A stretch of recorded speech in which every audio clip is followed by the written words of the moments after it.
everyone. My name's Helen Richmond. I'm a Uniting Church minister at Parramatta. I'm fairly new to Sydney. I've been 15 years up in Darwin. And we will have a welcome to country very soon when Uncle Greg comes back. One of the things that I've been so excited about coming to Western Sydney was hearing the story of how Darug language is being revitalised, how it was almost lost, and how there has been so much work done over the last couple of decades. So we have been trying the last few weeks to learn a few Darug words. And we all know Warramie. And maybe we don't know, good to see you, mob. So when you see DY, it sounds like a J. Bujarina Junila. Bujarina Junila. Good to see you, mob. Good to see everyone here. We've had two brilliant seminars the last 2 Wednesdays. And I think we are so thankful and so appreciative of each of the speakers we've had who have shared their own stories, so generously giving their time. We want to honour them. And tonight we have another wonderful Building Bridges seminar coming up with the theme Justice System Change and Care for Young People. And we have 2 speakers that others will introduce in a little while. I'd just like to start off saying good evening to all. Warramie. Midigai Warrambarak. Hello friends. It's good to see you. My name's Greg Sims. Everyone knows me as Uncle Greg. First of all, I would like to acknowledge the work of Darug land. I'd like to acknowledge elders past and present. We don't own the land owns us. We come from Mother Earth, we are the land. And the land we're upon today is between 2 tribes of the Darug Nation, which is the Toongal tribe, which is the Toongabbie Creek mob, and the Barramatigal people, the people of Parramatta. So my mob, the Gadigal people of Sydney, we are the Gurrawal people. And also belong to the Gundungurra Nation in the Blue Mountains, where I belong to the Bidgewong water dragon desert. I'm one of the Aboriginal elders of Western Sydney, also one of the Aboriginal elders on the advisory committee at the Western Sydney University.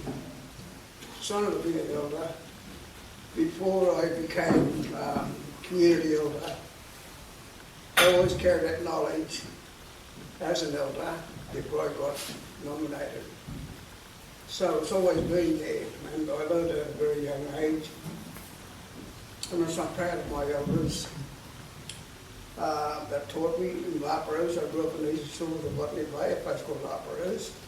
Grew up in Aboriginal Reserve, where my elders taught me well. They taught me always show respect, acknowledge, never be greedy, and always share. Today I live that life. And I had a good life when I was a child.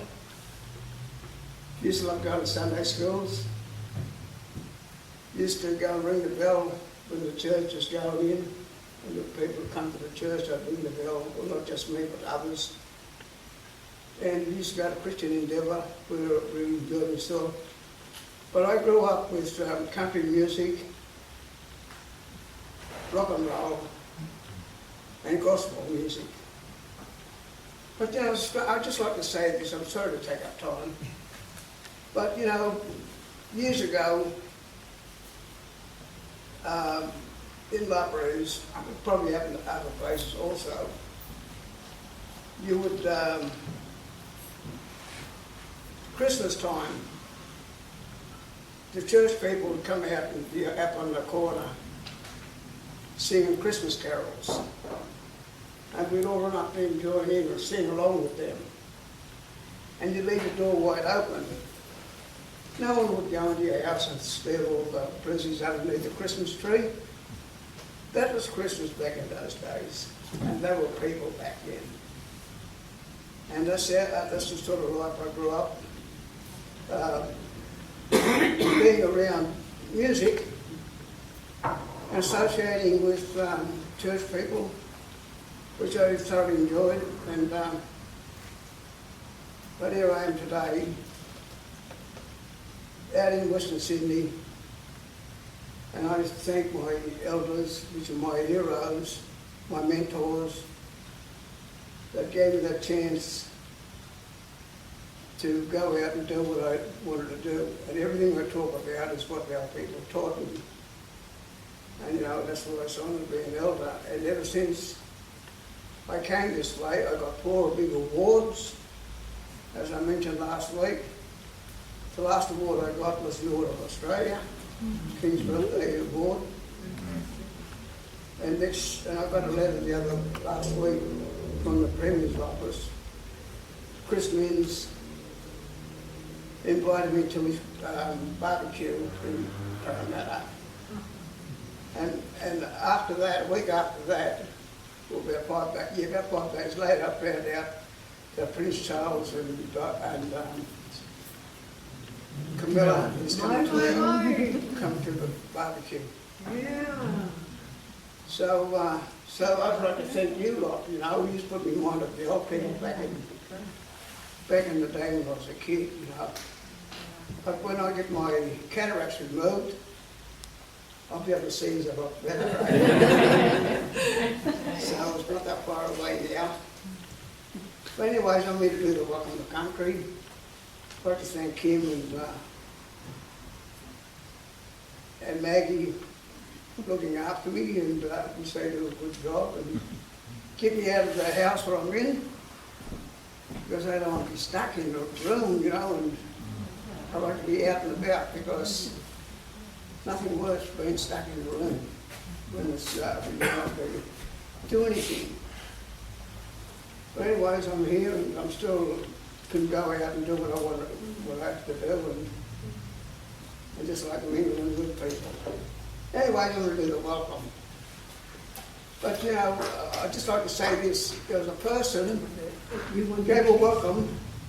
There's a person that gave a welcome. I gave a welcome. I said, we come from Mother Earth.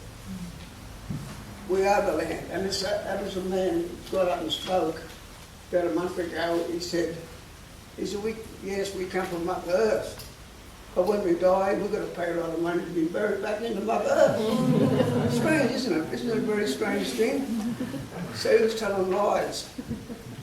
Anyways, I'm going to do the welcome. But just before I do, I'd just like to say one more thing, is that when we take our next step, just remember the ones that walked this sacred land before. It's Kimbo.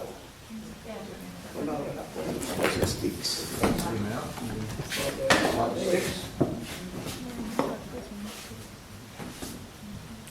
have one at home.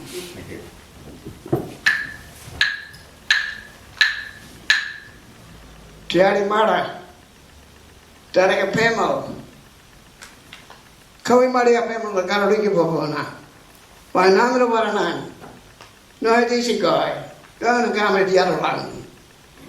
The Kariki Tiari, the Kariki, the Gani guy. Good, we are going to go, not going to go. Tell them that we will cut down on the Gani. This is low and you dream going to go.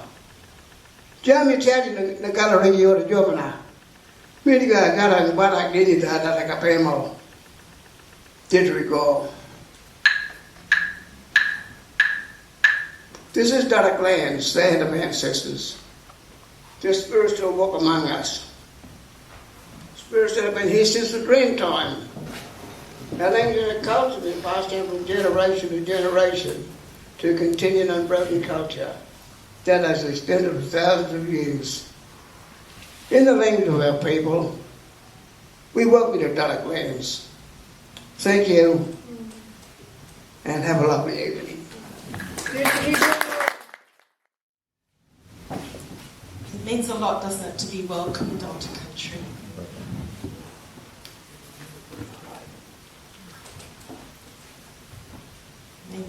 learn to walk more gently on Daruk Mura. I'm a new kid on the block in terms of being part of this wonderful group, Reconciliation for Western Sydney. I really appreciate that I could come down, and they've already put me doing something tonight, which means that any of us who are maybe not involved with this wonderful group, please feel free to sign up. And, you can't make it every month. Come as when you can. It's a great group, and it kind of keeps the flame burning. As I heard a beautiful story earlier from Shoal Bay. Is it Shoalhaven, Lisa, who post their referendum, they said we've got to keep these flames burning, this fire burning, and we've got a group going. So well done. And we're really so thankful and grateful that Geoff Scott and Cassandra Jackson are with us tonight, and you'll be introduced in a little moment. For those that don't know me, Phil Bradley, I was the President of Reconciliation for Western Sydney for 20 years before I got elected to City Parramatta Council in 2017. And they had meetings on every Wednesday night pretty much, so it was really hard for me to get here. But I'm no longer a councillor. As of last night, there was inauguration of a new team of councillors, and they will be representing you. And as I mentioned to Uncle Greg in Cumberland Council tonight, the council elected the first, as I understand, Muslim woman, Lord Mayor, or Mayor I should say, in Cumberland Council, Ola Hamid. So it's an exciting night tonight for many ways. First, I'd like to personally pay my respect and acknowledge the traditional Aboriginal custodians of these lands that we're meeting on, lands that have never been ceded. And that's really important to recognise. I also pay my respect to elders, particularly Uncle Greg. Thank you for the welcome, Uncle. It's always great to hear you. Give a welcome. It's really appreciated. And to other Aboriginal guests and people who are here tonight too. Thank you, particularly Geoff and Cassandra.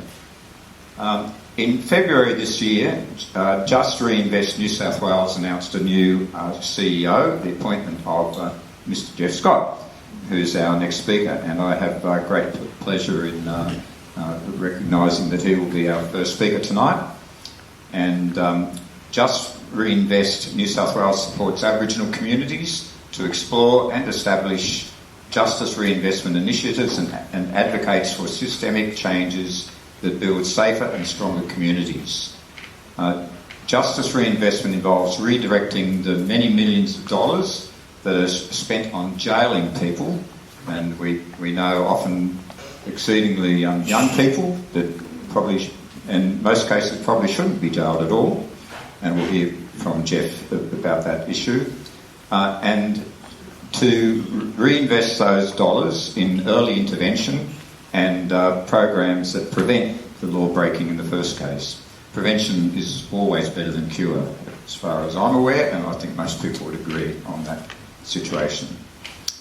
That incarceration, of course, of Aboriginal and Torres Strait Islander people is excessively high, grossly unfair, and we must address that situation. And I'm pleased to say that this group, Reconciliation for Western Sydney, has a proud and long history in working in that direction. And when I was on the Reconciliation Executive as President, I represented this group on Australians Native Title and Reconciliation. Some would remember the Sea of Hands group. And one of their main campaigns was justice reinvestment and juvenile incarceration, addressing that issue. So Just Reinvest works along Aboriginal communities to support place-based, community-led and data-driven approaches to inform local solutions, such as devising local justice circuit breakers. Geoff Scott is a Wiradjuri man from Narromine who has over 25 years' experience working in the public service and more than 10 years in Aboriginal community organisations. Jack Beatson, Chair of Just Reinvest New South Wales, has said about Geoff, he is well placed to lead Just Reinvest New South Wales into the next phase of growth while consolidating the great work already in progress across our Moree and Mount Druitt community teams. So that's particularly relevant to us in Western Sydney, obviously, with this group. Geoff has had an eminent history of service, and it includes being Director of the Uluru Dialogue, CEO of New South Wales Aboriginal Land Council, CEO of Darkinjung Local Aboriginal Land Council, CEO of the National Congress of Australia's First Peoples, Deputy CEO of the Aboriginal and Torres Strait Islander Commission, ATSIC, as it was known as, a distinguished professor, public and social policy at University of Technology, Sydney, chair of the Australian Indigenous Leadership Centre, and Director General of the New South Wales Department of Aboriginal Affairs. A sensational history, and we're privileged to have him here tonight. Geoff has previously been a guest speaker at Reconciliation for Western Sydney, I think at least 2 times. I know at least 2 times. And the last time of which was when he spoke in support of the constitutional recognition and voice campaign, where he supported the yes vote for our First Nations people of Australia. So I'll give you Geoff Scott. A round of applause. Thank you very much for the invitation to come out. Greg, thank you for the welcome to the country. To acknowledge that the Aboriginal people is being with me tonight. Pay my respects to their elders. I've probably come to speak tonight. So I believe the referendum. I won't get to the subject we're talking about. But one of the biggest issues we have facing Aboriginal people in the state is incarceration. What we have is the catastrophe, and it's happening before our eyes every day. And governments seem not too focused on what they could do about it, what they should do about it. I handed out a few sheets a while ago, but what I'm trying to do is stop treating the symptoms. That I mean, someone gets to the jail and says, "Oh, we've got a problem, let's help them." Our focus is starting before that. Looking at what's getting kids in trouble. Looking at what's keeping them in jail. Once they're in, it's very difficult to turn the corner. So I like to think of it as we're not looking at treating the symptoms, we're looking at treating the causes. That's probably what I'm putting in place at the moment. And I actually try to highlight in that little sheet that's in front of you what we think the causes are. It gives you an idea. It's really what environment kids are in. And it gives you a bit of a breadth of what the programs are. Just to highlight.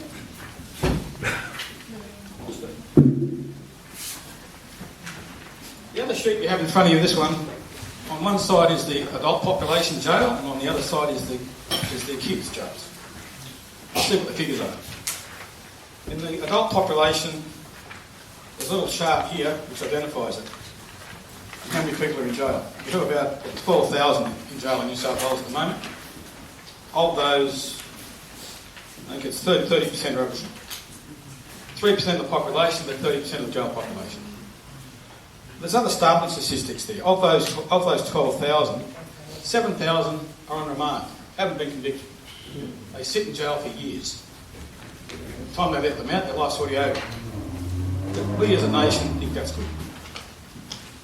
But it also goes through in terms of the other side is the youth detention population. Similar thing where many kids are in jail who have not been convicted. And the system we have, with interaction in the system, is actually getting kids in jail themselves. And they're now being recognised in the Close the Gap forums. They're trying to reduce the youth population by 15,000 and the adult population by up 15%. And the adult population trying to reduce it by 30%.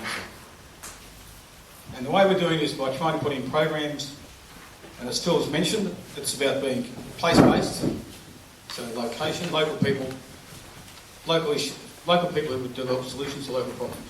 They know what's on the ground. Billy Bloggs in Canberra, whatever the PM's name is, he doesn't know. Local people do. We're trying to get back to doing that. Working them out, so it's a bit of a job doing that, but that's the whole concept of Justice Reinvestment. Now to do that, it's been going 10 years. We have locations at Bourke, been over 10 years. We have them at Mount Druitt and at Moree. We also had them in Narra, Kempsey, Cowra, now in Grafton, Toomala. I think that's it. and trying to get them together. And part of the process is there is standing up a community-led body. Who are the leaders in the community who are going to provide us advice about solutions? Then developing those solutions and implementing them.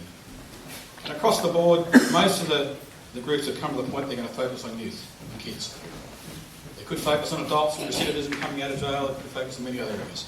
They're focused on that. And they're also focused on the childcare system. I mean, 45% of all the kids who are in jail come out of the childcare system. They're criminalising childcare. It's called child protection. It's in crisis in New South Wales. They're trying to do that. So we think of that, we're trying to work on that as well. They call them crossover kids. Because when they're in the child protection system, they come to the notice of police. And once you're in the notice of police, you're in their sights. Might sound like I'm not a fan of police. It's because I'm not. But that's what the system is that we're trying to do. We're trying to prove that model.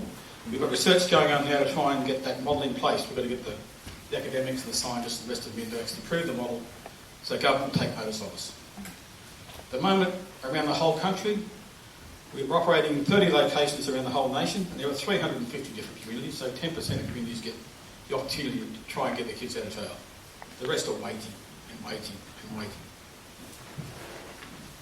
A few people are saying, well, we're not in a hurry, but all I see is another generation of kids who are going to suffer. That's what we're focused on. I know I've got a few minutes, so I'm trying to go through this quickly, but come back to the question. But that's the dilemma is where we are with this. It's about proving that model to the government. Now, the real problems we have here are elections. You'll notice the Northern Territory election just went through. They're dropping the age of criminal responsibility. They're reopening Dondale and building formal centres. It's bringing back Swiftwoods. What they're doing is reacting to what the Conservatives want them to say. We don't have a body of evidence or a groundswell of support to actually push back on that yet.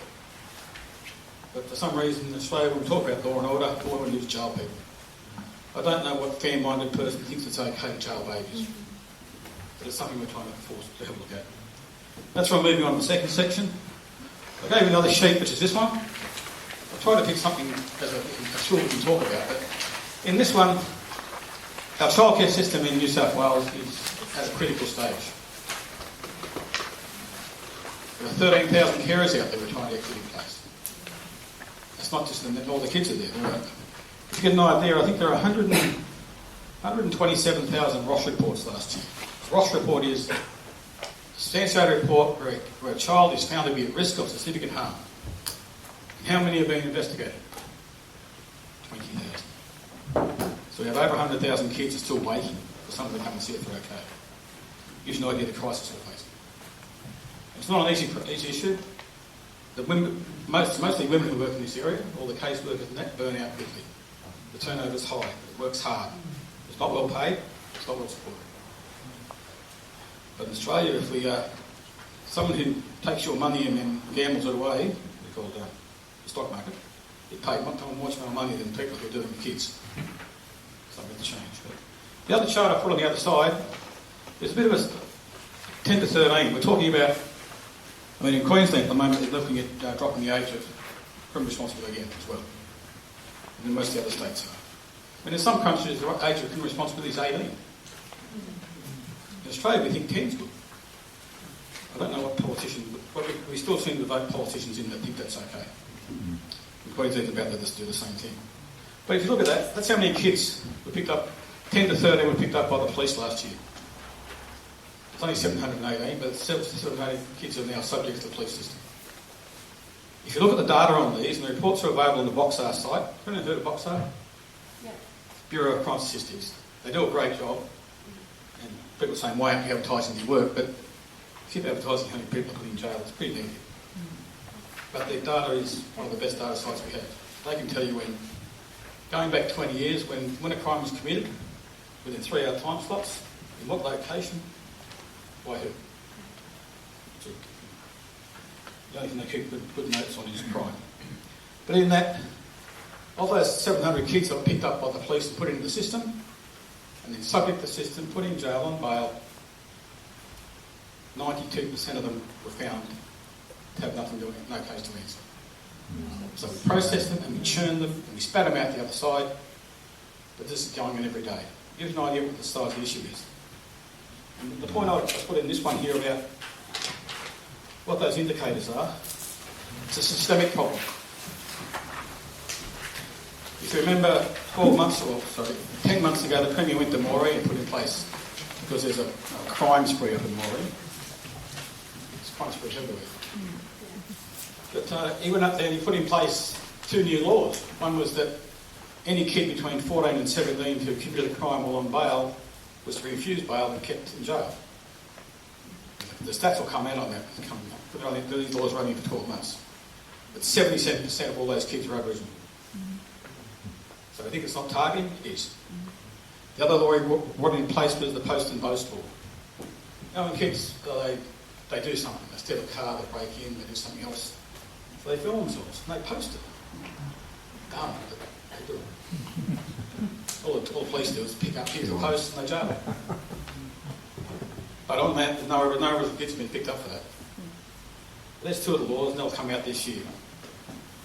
And I think we'll have a law and order election this year as well. Every other state is, we're going the same way. It is what the Liberals are doing. I'll be unashamedly saying no, I think what Dutton's done to this country is terrible. Being White Prime Minister. So they're the 2 subjects I was asked to speak about tonight. But I think what Justice Reinvest represents is a real paradigm shift in how we should be doing programs for people. Moving away from just looking at the symptoms and treating them. It's never ending. It breeds repentance. It doesn't fix the problem. It just puts a band-aid on it. What Justice Reinvestment is trying to do from a paradigm point of view, a change in thinking, is to go back and treat the causes, to stop the people going into the system, to stop the problem in the first place.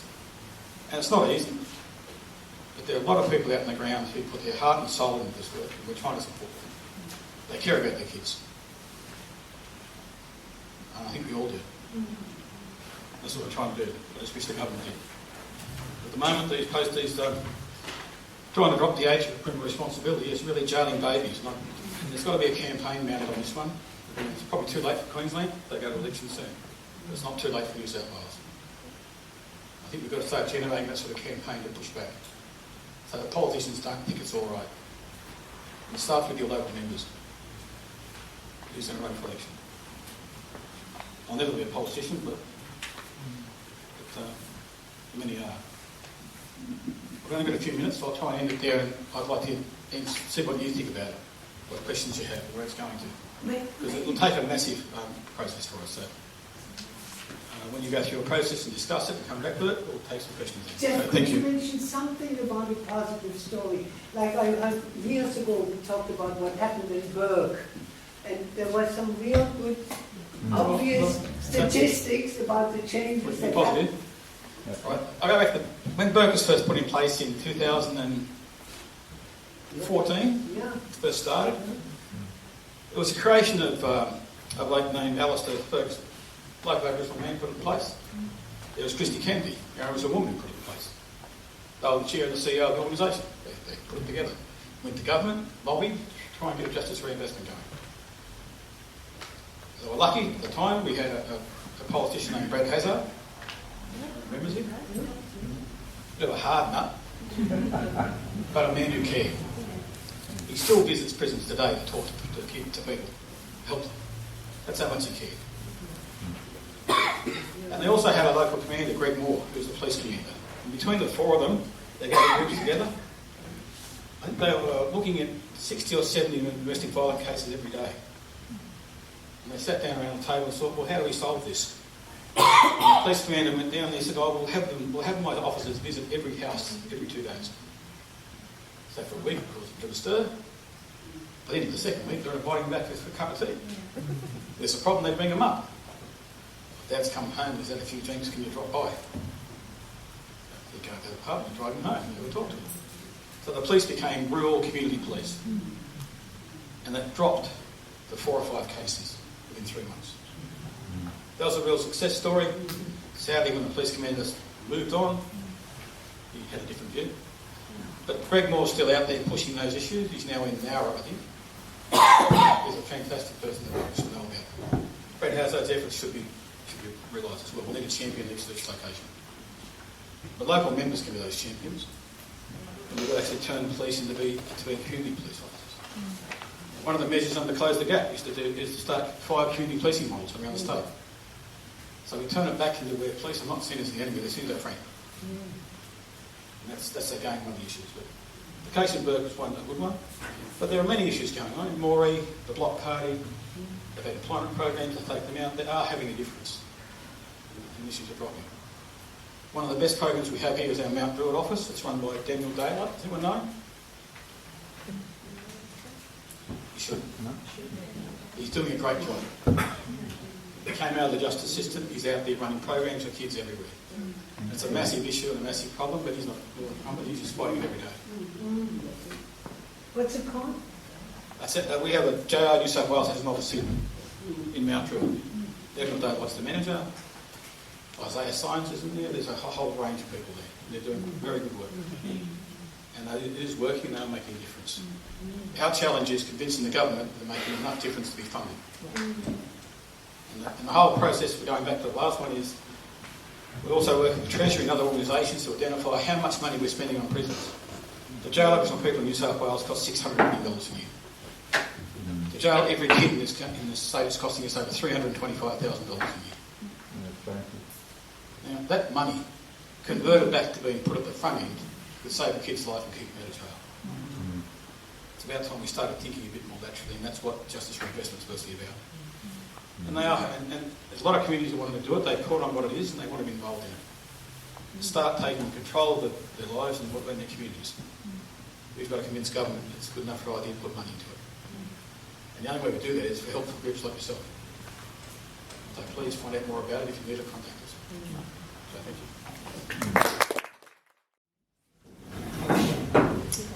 Thank you, Geoff, for your passion, your commitment, and a real challenge to us, isn't it, to do more that we can advocate in this area. As you started by saying, it's really a national tragedy. We should be deeply ashamed about how many people we are incarcerating, particularly Indigenous people. Having come from the Territory, I used to visit prison each month to lead services, and of the 1,000 prisoners there, all but not that many are Indigenous. We are locking up people at an incredible rate.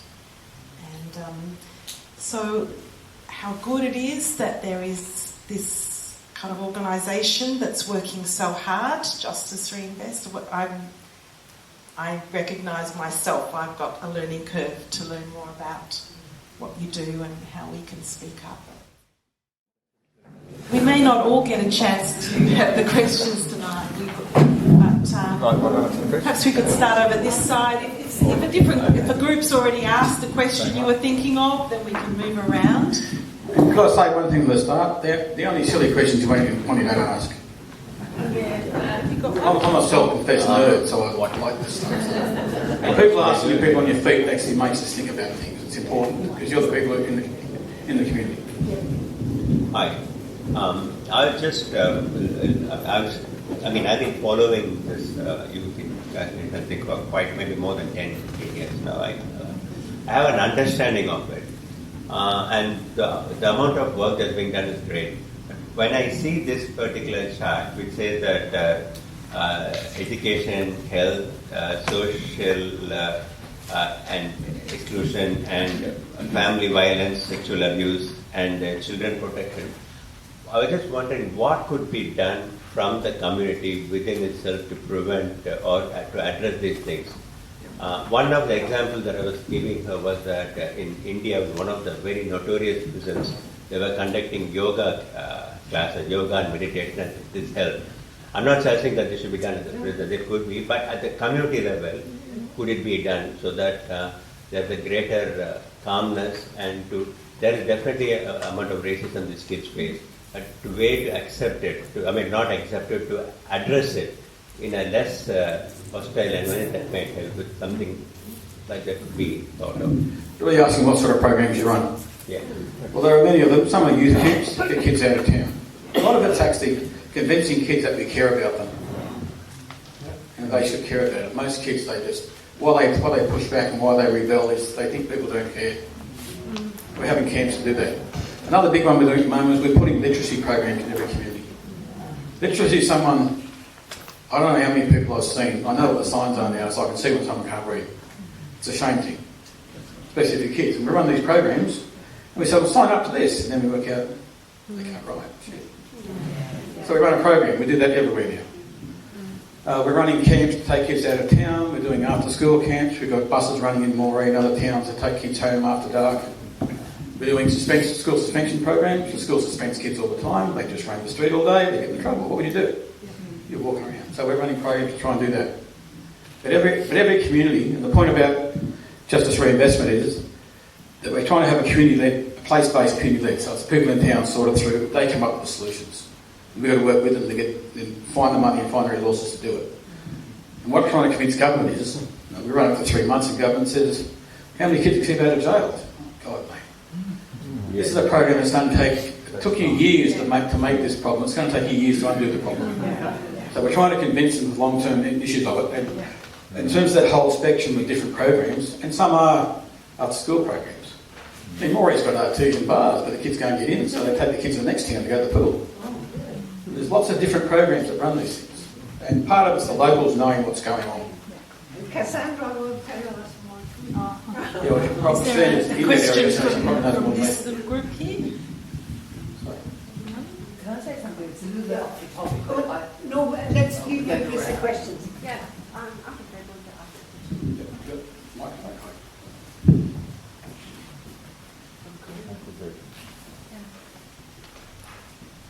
But when we look at as I was saying before, our kids are precious. They're very precious people. And I've gone to the juvenile justice centres to visit them, they were young. And you just want to take them all home. You look at them like saying, why am I here? They know why they're there. Just feel like grab them all and round them up and take them home. But all this all comes about parents that have kids, they never nurture them. They don't tell their kids that they love them, hug them and say, I love you. And then when their kids grow up and they have their own kids, they don't nurture their kids. It becomes a culture. It's a cycle. And it just goes on and on and on and on. There's no ending to it. Because every time I've gone down to the children's court, I used to go and hug the little fellas and say, I love you, and give them a kiss on the forehead. And the young girl would do the same thing. But I was so glad to see you when I walked into the court at Parramatta, into the children's court. And that's what I see, that our kids are never nurtured by their parents. Well, I think the whole issue, I'll take your point. On this sheet, it's got at the bottom is, what is the circumstance of kids who have come before the court? 92% of them are in serious harm. More than a third have been homeless. That's made all those factors. 66% had a parent who appeared in court, and 40% of their parents have been in jail. Those are all factors that actually contribute to a kid. It doesn't have a stable home. And a lot of our programs in the towns are actually looking at casework for the whole family unit. To fix the kid, you have to fix the family. And to fix the family, you've got to fix the community, because the community can do it. It's got to be done that way. But I agree with you, it's a real cycle. It's taken us a while to get to that point, because our response has been tough love, they call it. Put them in jail. Anyone who thinks it's good to jail a kid has got some problems in their own mind. I doubt that I actually need a microphone, do I? No, you've got a good voice. I don't. Go on. There are many issues of principle of morality that I think people understand and address about the incarceration of children and the racism that underlies a lot of it. But I want to say there is one practical issue that must be remembered, and every Conservative politician should think about it. Not just the progressives. The fact that it is not just better and more ethical to prevent crime rather than so-called cure it. But 2 points. Incarceration alone is not even a cure after the event. the recidivism rates are huge. And secondly, or perhaps in a way most importantly, it makes no economic sense. Incarceration is incredibly expensive, and it's not because people have a soft life in jail, it's due to the security. Keeping someone in a place like Goulburn Supermax costs over $200,000 a year. Somewhere easy like Emu Plains, maybe you get away with $100,000. If you spent that money up front, it would end up cheaper, as well as saving those kids and those adults and saving the victims who have suffered crime. So it is a no-brainer. It is a no-brainer. But trying to convince the politician that it's cheaper to put the money at the front end and fix the problem rather than building more jails, there's never ending. And it makes the community unsafe. Because someone who's in jail, when they come out, can't get a job, can't get a house, can't get anything. Thank you, Al. And I think we need to take you when we go visiting our members of Parliament. Maybe we'll make this the last question before we have a break. Thanks, Bruce. I was just wondering, are there vested interests in the status quo? People who really want to keep it as it is? It's a sad time when our politicians privatise jails. It makes them a business. They've got to provide enough people to fill the cells. Thank you, Bob Carr. But there are vested interests in doing this. They already have a system in place. So, and people somehow feel safe having more police, but it's not the way to go. We had a forum. I went to a forum in Queensland a week ago, and the debate there was, if we're going to build 4 more jails, we're going to do this. How are you going to fund it? And in the end, it came back: less teachers, less nurses, less childcare workers. Because we've got to jail people. That's what you've got to tell a politician. Their decision, that's why you elect them. You get them to lead, not to follow mugs. Which level of government funds Justice Reinvest? At the moment, both levels are. The Commonwealth's put in $100 million. That's funding 30 communities and a policy unit. Although they funded 26 communities before they set up a policy unit. That's government. Cart before the horse. The New South Wales government's putting $10 million. Over 3 years. Our worry from Justice Reinvestment is in 3 years that money goes and that initiative will fall away and the community will be left with nothing. But we started working and now we have no money. And no government has committed money to it, especially this one. So Mr. Minns, stop being plastic and be real. Is it true that it cost the government $80,000 a year to keep one person in jail? No, much more. Each child is over 300,000 and adults a tick under 200,000. So where would they get the funding from? You wouldn't need that. Why don't they get the outside people for money to look after them? The government pays them contracts. They sign a contract with a private firm. They're mostly Americans. They're good at jail. And they actually come in and they run the jail, but part of the contract is they've got to have so many inmates. Yeah. But the jailing systems you have now, New South Wales currently has 4 jails which have been closed. They're trying to do something on it, but they've still got to maintain the jail and stuff, but they've got no inmates. So there are some people in the government who are trying to do a good job on this, and the staff I work with in DCJ and in the Attorney Generals are trying. They're really trying. But every year you have your own election. Is that closed for jail? Yes. There's 28 jails in New South Wales, 24 of them operational, 4 of them aren't. And so, but they want to keep them, they want to put more. Well, they can't get rid of them because they've got to have somewhere to put people. Closed. I think we'll probably bring this... In the territory, they're over full. Yeah, absolutely. And they're building 4 more. Private jails make more profit than what they put in. Oh, we tend to privatise everything. We privatise childcare. But they're about to flip it back now and take it back into government. They finally realise that kids are important. Geoff, as you can see, we're not wanting to stop. We're wanting to keep asking, and it's really stirred us up with some important questions. I think we will honour the time.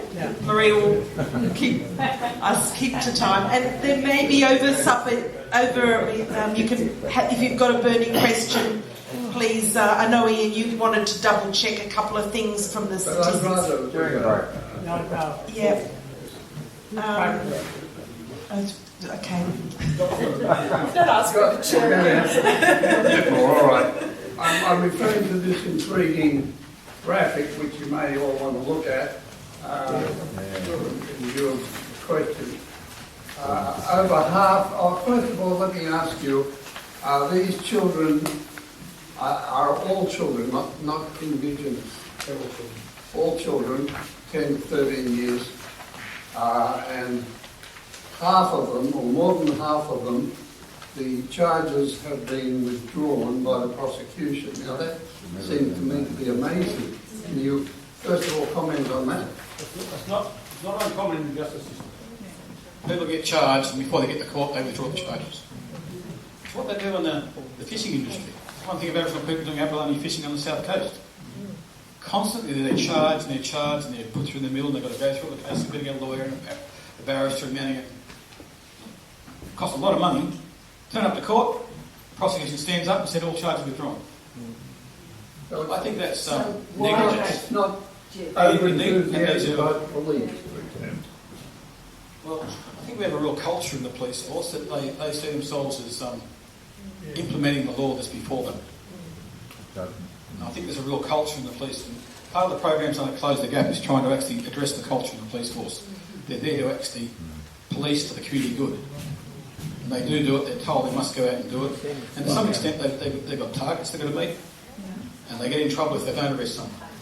So this relates also to this funding question.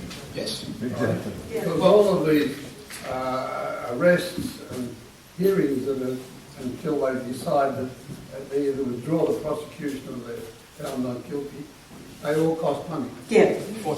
Okay, let's... That's the court system. So it's police, court administration and the jail. It's the three.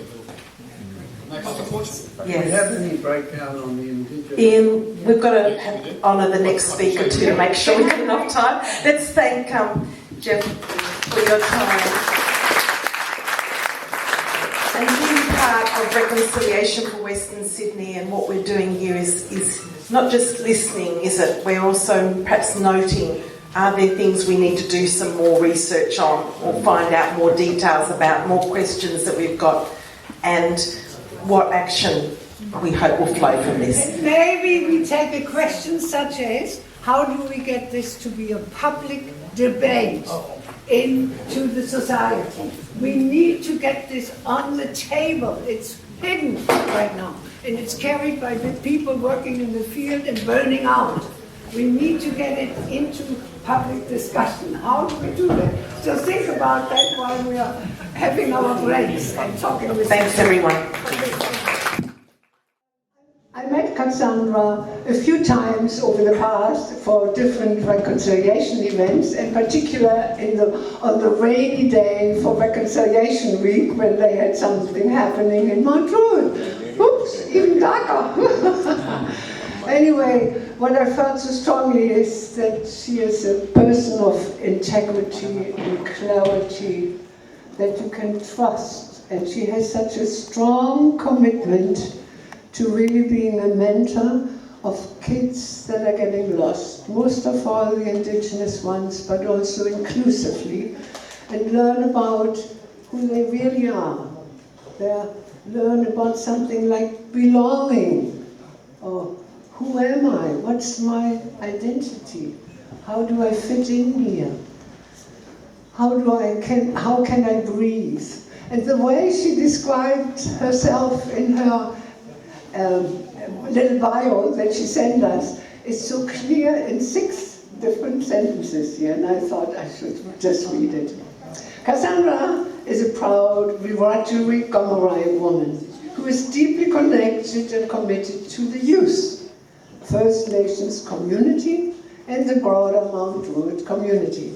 Cassandra comes from a long line of strong First Nations women whose voices has helped build and shape the local area. She has always been an advocate for women's rights, building strong communities and fostering social cohesion.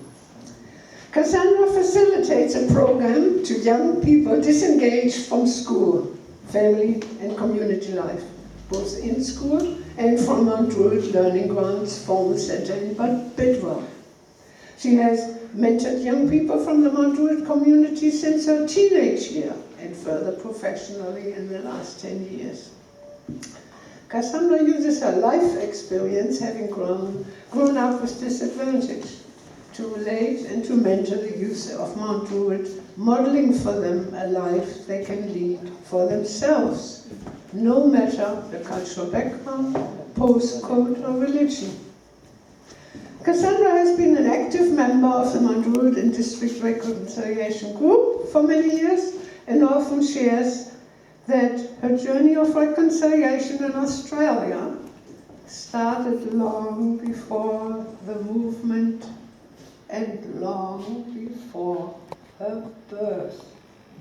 Isn't that amazing that somebody dares to say, I was in a big stream of all the ancestors and all the past to do the work I'm doing now for humanness, for releasing the potential in everyone that comes her way.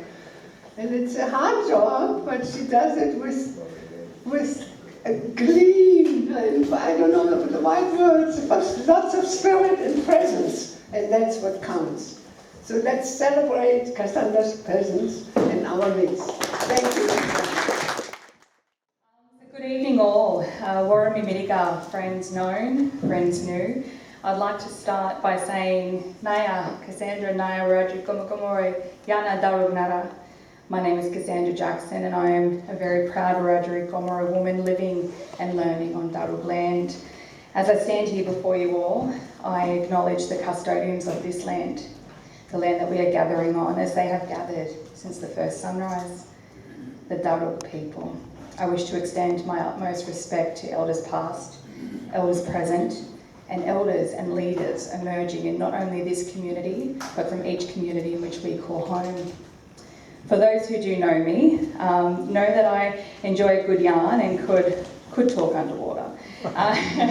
However, I will practice self-control tonight and stick to my notes to ensure that we have time for questions and discussions later. As I mentioned to Richard earlier, I often get on a soapbox and I cannot get off.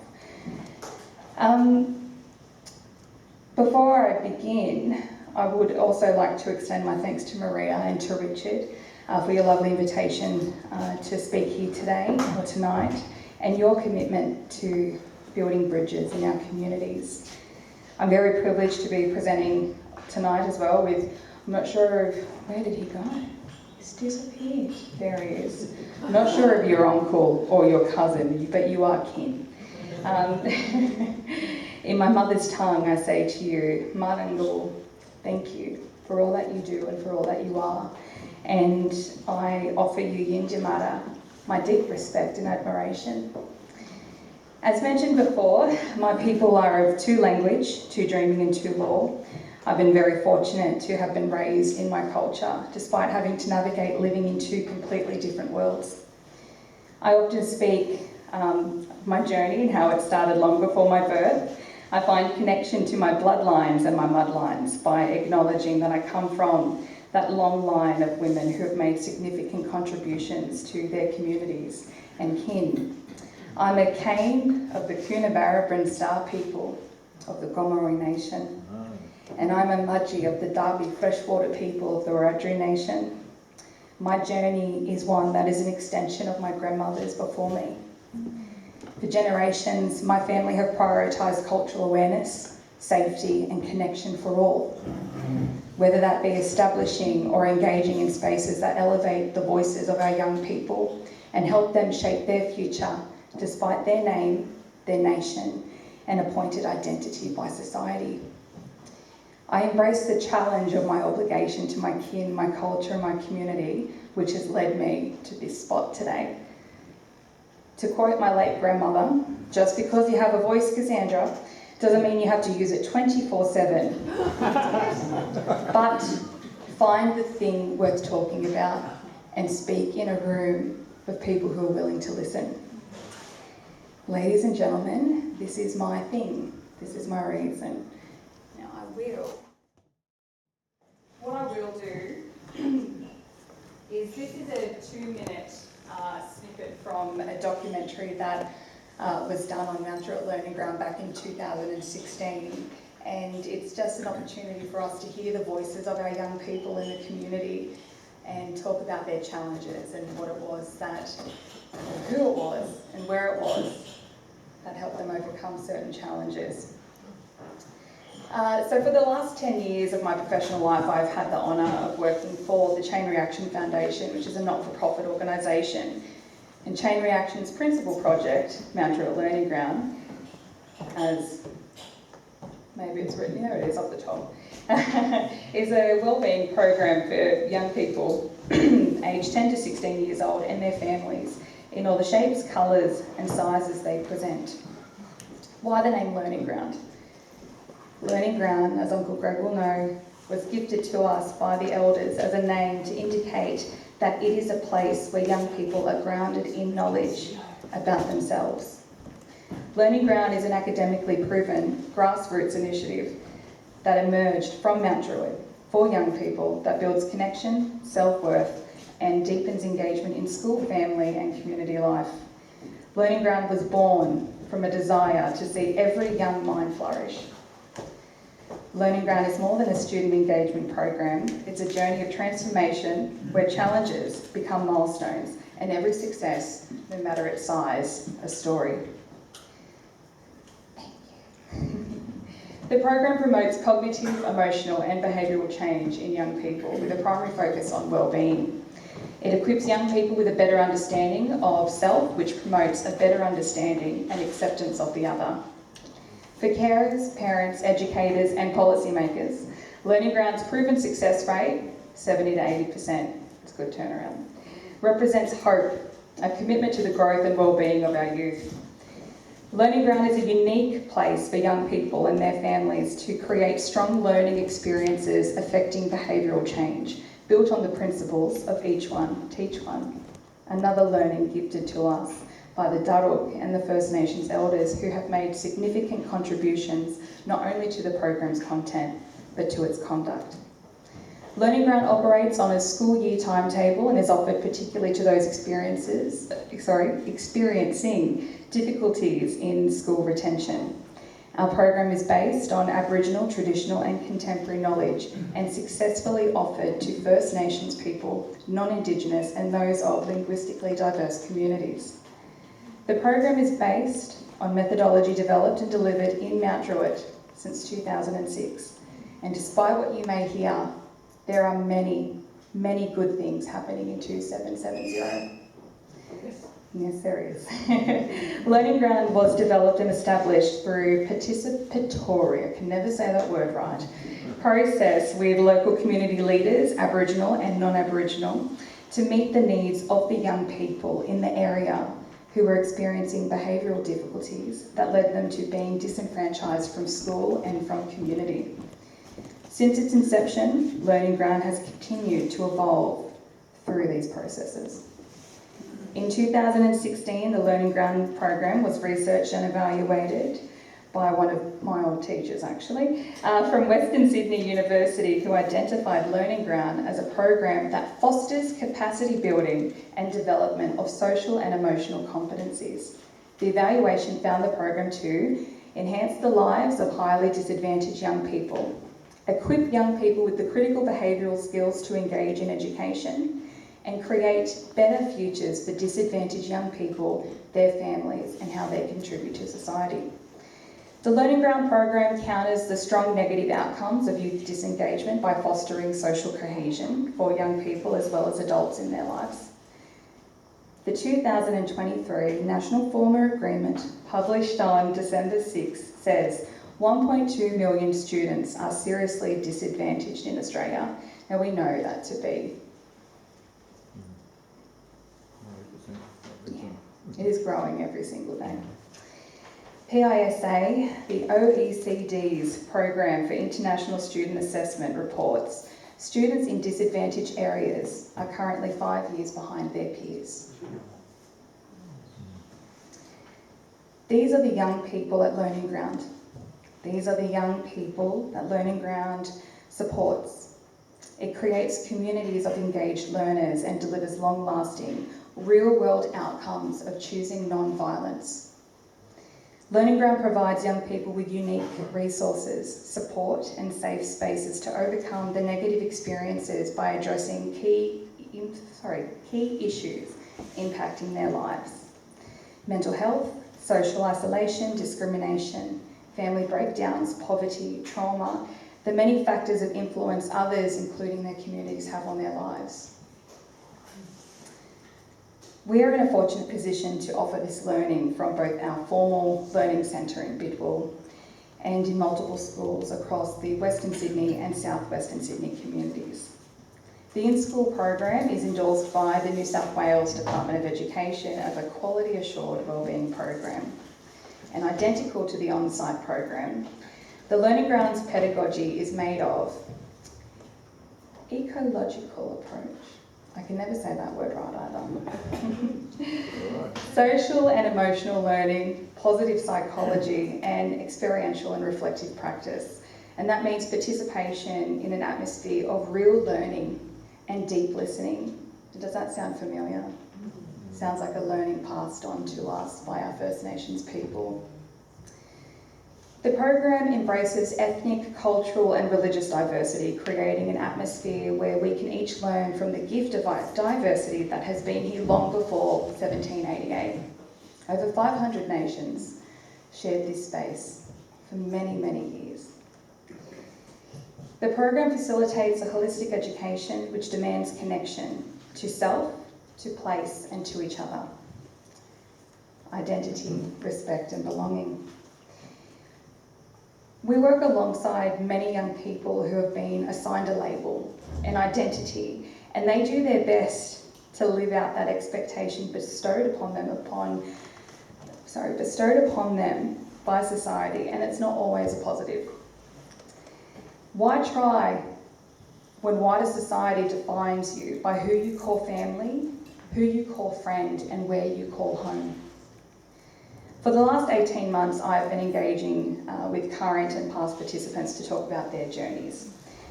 And I'm a well of stories and happy to share many of those. However, tonight I will conclude with just one. Now, Daniel was referred to Learning Ground by his school as a last resort, they called it, before handing him over to the juvenile justice system. Daniel did not want a bar of anyone, like most teenage boys. In fact, during our protocols, when greeted in the very unusual way, he said, with great respect and great affection, he stated that he did not do respect. To which the mentor said to him, yet. Daniel was an enthusiastic shopper. And for those who aren't familiar with the language and my smirk, Daniel often applied 5-figure discounts to his shopping. He hung out with a group of older friends and had minimal parental supervision.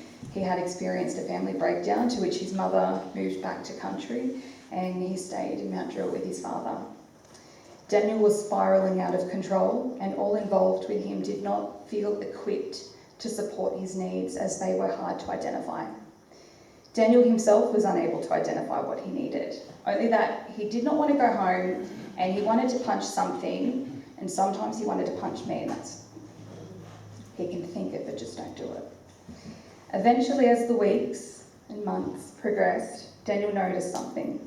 He said to a mentor, "You're here every week," to which she responded, "Yeah." Daniel asked if she got paid, to which she responded, "No, I'm a volunteer." This shocked him, it confused him, and he was confronted. Why would you do this for free, sitting with kids like me? The volunteer responded, "Because I see you guys for who you can be, not who you want me to believe you are, not who you present for everyone else." I wish I could say that's all it took, but it took a lot more work with Daniel. We worked with him for quite some time, and he showed up every single week. He began to understand himself, his needs, his wants, his triggers, and his aspirations. He began to believe that he was valued, he was cared for. He began to understand that there is more to his culture, which was a very big trigger for him. He understood that there was more that he was led to believe by the people he surrounded himself with. Daniel was able to identify the value in himself and was in turn able to help others find that within themselves. Now, I do reference a part of the documentary at this point where Margaret says that a particular young person in the documentary makes a journey to his heart. For Daniel, he made a journey to mine as I watched him forge his own path despite the road that was laid out for him by others.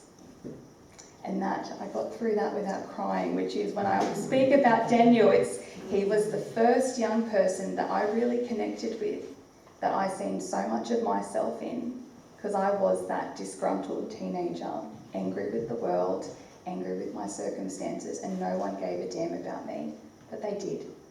I just needed a new prescription of glasses, is all to see it. And thank you all.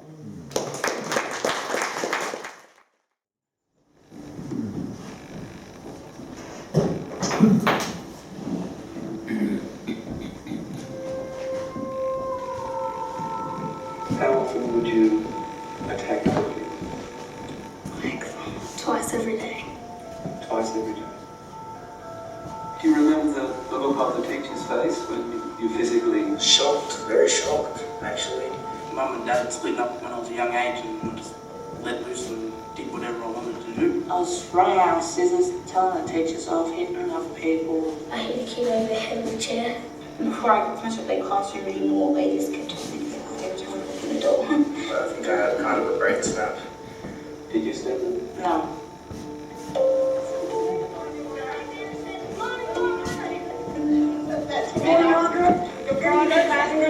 What the kids are mostly accustomed to is being banished or being blamed. It's something personal. I would like to be stronger. I would like to be happier. They give them the opportunity to think, if you could have anything, what would you actually have? But with these kids, you don't know what you get. So you've got to learn to adapt. So why were you listening to that? Because I was getting help. I was getting help. If you didn't go to learning ground, where would you be? Probably locked up or dead. That's me now. Maybe jail, maybe dead. Can't really tell. I learned how to let people help me and not be a prick my whole life. The kid was so damaged. And now he's still alive.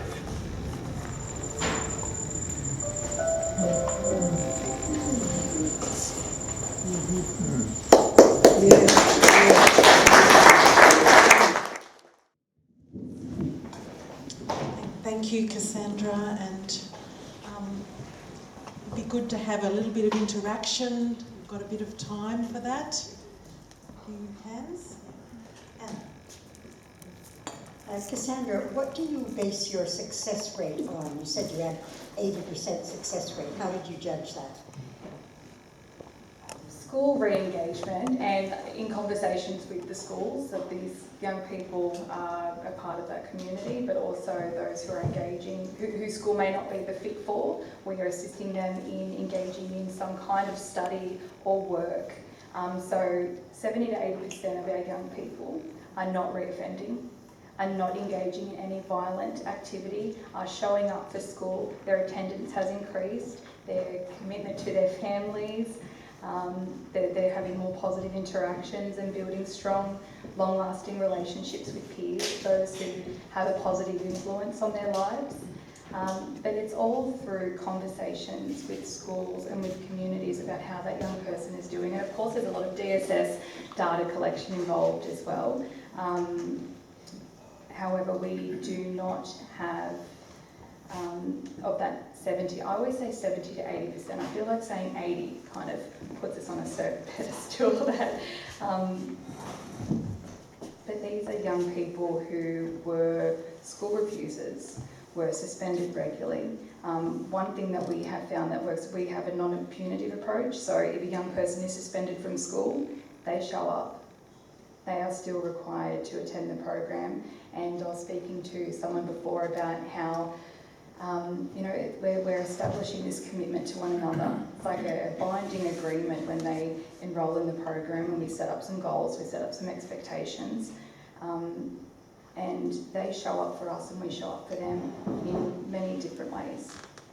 I actually have an assembly that I have to attend tomorrow for one young person is speaking in language, Uncle, over at Dunhebert. And we got an invite to come and watch him do. Now, this is a young man who has had a lot to deal with in his life. And in the last 18 months, he's been subjected to a lot of loss, a lot of trauma.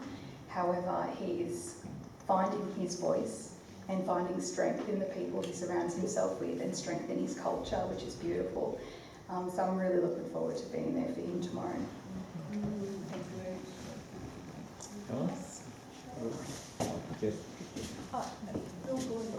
Quick one.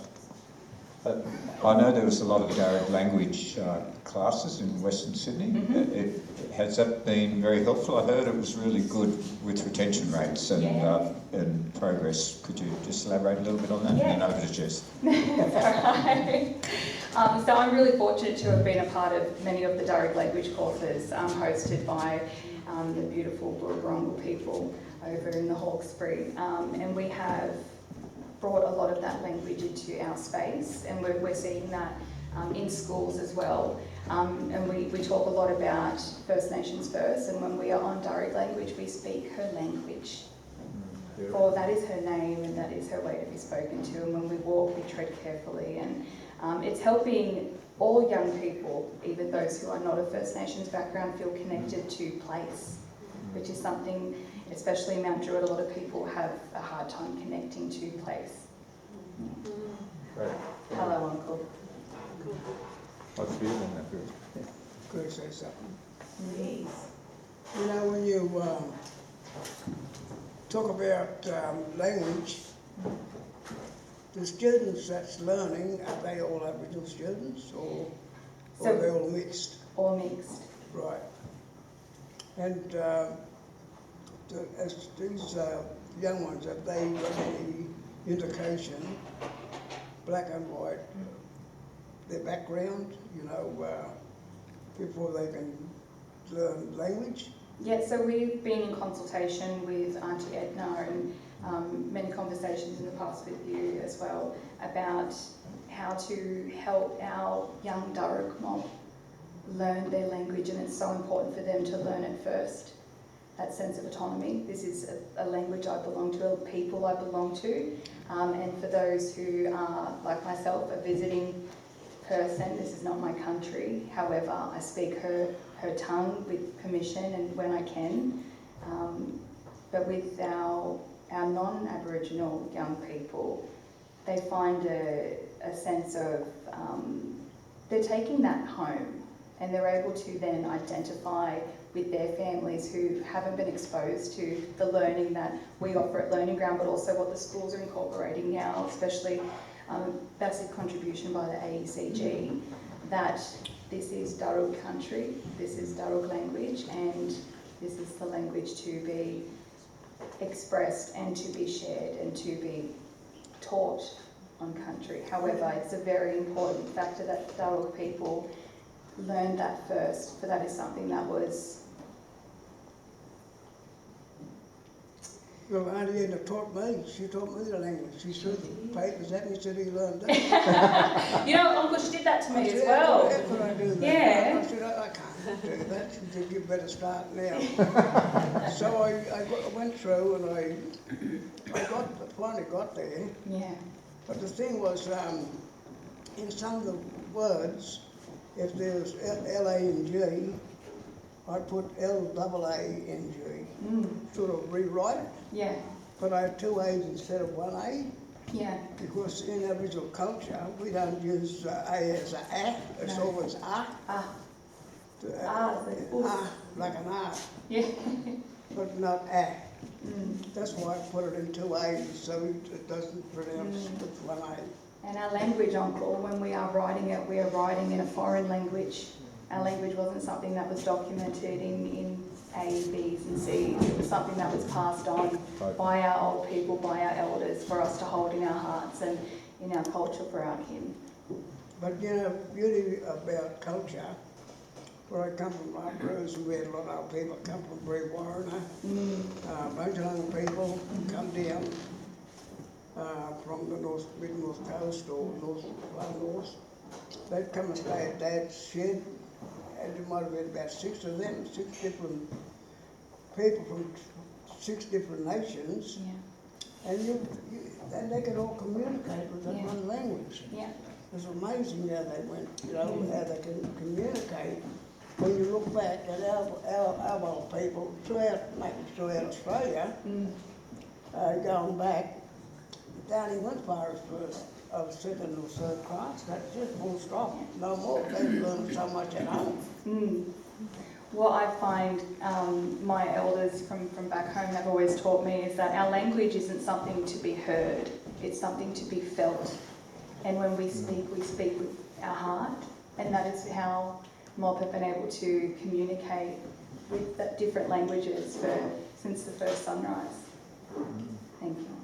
But yeah, look at the language too. You've got to, when you speak, you've got to sort of make it sound like you're singing it, not making it. So you're singing it. Give you that sort of routine where you're singing the words. Thank you, Uncle, for kind of, as we conclude the night, remembering the importance of Daruk Dalang, of language. And what you've been saying is that it can be turned around, like that trajectory, or that spiralling that some of them talked about, can be turned around with a lot of love and care, culture, language, being in a safe place, being given that attention and care, and the kind of work that Geoff's probably really working hard at seeing those things happen, so that those terrible statistics that are there, don't have to be like that. Yeah. Can we just express our thanks to Uncle, Cassandra and Geoff for their time. I will just quickly add that Immaculate Learning Ground is not government funded. We are funded solely through philanthropists and the kindness of the Nielsen Foundation, who have kept our lights on and our doors open for the last 20 years. And we thank them for their commitment to our young people and community. That's a great story in itself. Thank you everyone for coming. We go, I think, leaving with lots of more questions that we want to think more about, but have really appreciated so much, Geoff and Cassandra, that you've given to us. Thank you for your generosity of time, your generosity of spirit, and your amazing, what was that Wiradjuri word that we want to honour you with? Yindamari. Yindamari, which is, we greet you in that, your language of Wiradjuri, saying we offer you back that deep respect. But in Daruk, how do we say goodbye? Yano. Yano. See you later. Na baninila. Ngariara yagal. See you, Yano. See you next week. And how do you say